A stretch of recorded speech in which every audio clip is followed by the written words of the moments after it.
Hey everybody, welcome back to the channel. Thank you so much once again joining me for tea time. Today we have a little bit of fireside, and that is it. I hope you're joining me with your cup of tea, maybe a cup of coffee, just hanging out, talking tech, talking photo, talking Starlink sometimes. Anyways, guys, today is going to be a photo day. It is a recap, TGIF. Thank God it's Friday, guys. Thank God. The weekend is upon us. I hope you have a fantastic weekend. Today, we're just going to be chatting a little bit about what has gone on for the week, just to give you a couple of stories moving on into the weekend, and some of these stories might move into the new week. So before I get into it, I want to say that if you haven't downloaded any of my ebooks as of yet, go check them out. Go over to JCristina.com/books. Once again, JCristina.com/books. 10 tips of making tack sharp images. You can grab that one for absolutely free, as well as the prologue to this book right over here, How to Create a Digital Fort Knox, Backing Up Your Digital Life. Go pick them up. They're free.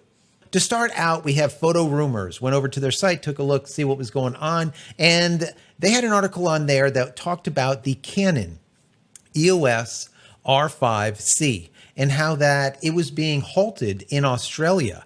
Now, I was like, wow, that's kind of weird. Just a few minutes ago, we did a live show with a guy out of Australia, a guy named Ken. He is absolutely awesome. If you've never seen any of his work, go check out that live. It was a really good time. We were about an hour and a half answering questions and whatnot. We talked about Starlink. We talked about astrophotography. We looked at a bunch of his astrophotography pictures. He combines landscape as well as astro and puts it all together. Really, really cool work. Anyways, he's out of Australia. And what this article said was that Canon basically told them in Australia to halt the sales of the Canon EOS R5C. And in the article, they talked about the email that they received. And basically the email, they said, alludes to the fact that is happening. And the issues of the camera is really unknown why it's happening. But what they did mention is that, quote, I would like to reassure you that there is no health or safety issues with the camera. However, we want to ensure that the product is of the highest standard from a quality perspective. So that to me means that something is up with the Canon EOS R5C that is a quality control issue. They know that it's a problem and they want to fix it before too many of them get out there, and then they end up having to do some type of recall, and it costs a lot of money, right? Just halt the sales for a little bit, let the people in the stores send the product back, and then they'll send them new product. That fixes the problem, is what I'm guessing. So moving into the new week, obviously it's Friday, maybe Monday or Tuesday, we might hear the exact same thing for the US. Maybe all of the US will be halting the sales of the Canon EOS R5C if this article or if this email is correct. So we'll see what ends up happening, and I'll find out and report back to you accordingly. I also read something over at DP Review that I want to share, and I think that it's something interesting because a lot of folks out there are going to be using this type of media moving forward, and the media is kind of expensive. So what they say in their article is that Acer Storage announced that there is a new line of storage that they've just come out with. It has a 128 gigabyte version, a 256 gigabyte version, and a 512. And that is CFexpress Type B memory cards. Now, Type B, CFexpress Type B is very, very fast. So what they said in the article is the sequential write speeds of the 128 gigabyte and the 256 gigabytes top out at 1,000 megabytes per second, while the 512 gigabyte versions max out at 1,200 megabytes per second. As with all CFexpress Type B memory cards, these use PCIe Gen 3x2 interface and are backwards compatible with select cameras with XQD card slots. That's really good. There's a lot of cameras out there, especially like Nikon, that was using XQD for quite some time. They continue by saying, as in the case of most CFexpress Type B cards, these Acer storage models don't come cheap when breaking it down by cost per gigabyte. However, the prices are in line with other CFexpress Type B cards on the market, including those from SanDisk and ProGrade. The 128 gigabyte, 256, as well as the 512 Acer Storage CFexpress Type B cards will be available to purchase at $130 $270 and $460 respectively. So for a 512, you're looking at $460 for a single card. That is expensive. And like I was saying, most cameras are going to use these cards in the future. Why? Because the cameras are capturing more and more data and larger data as we go from 1080p to 4K and now 8K and so on and so forth. You need larger cards and you need cards that can read, write faster. And that's what these cards do.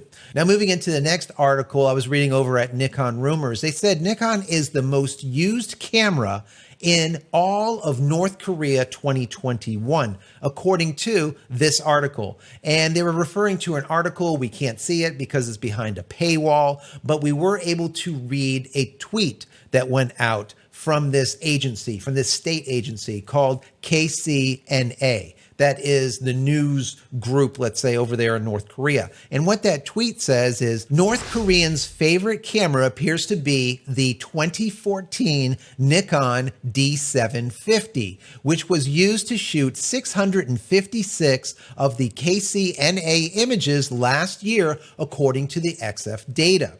The top 5 cameras used in KCNA are all Nikon DSLRs, responsible for 2,066 out of 2,504 shots in 2021. So what I find interesting here is that here we see North Korea in this news organization using all DSLRs. They're not using any mirrorless, okay? And I've seen this a lot when I talk to people around me here that work for news agencies. Those news agencies, the way they work is if you are a photographer for them or a freelancer, what they do is they will give you that equipment. And that equipment, you go out and take the pictures and then return the equipment back to them. And what I've been hearing from all the professionals and colleagues that I deal with is the majority of the equipment that they get to use to go and do these shoots are almost always DSLRs and never mirrorless. I find that fascinating, right? Whereas that's all we seem to be talking about here on the YouTubes is all about mirrorless this and mirrorless that. You have to have mirrorless. DSLRs are dead. But when it comes to literally getting the story, quote unquote, they're still using DSLRs. And that's just the way it is. Now, is that because they're cheaper? I don't know. Are they more reliable? I don't know about that either. Maybe they're more rugged. I don't know. I really don't know what it is. But the fact is DSLRs are still not dead, especially when it comes to production or news. Now, moving into the next article, this was from Fuji Rumors, and it has to do with the X-H2. Now, I've been telling you about this for a while and how I'm really looking forward to the Fujifilm X-H2, and I was making some predictions on what it's going to be. And what they said in their article was almost mirroring what I said to you guys a few months back.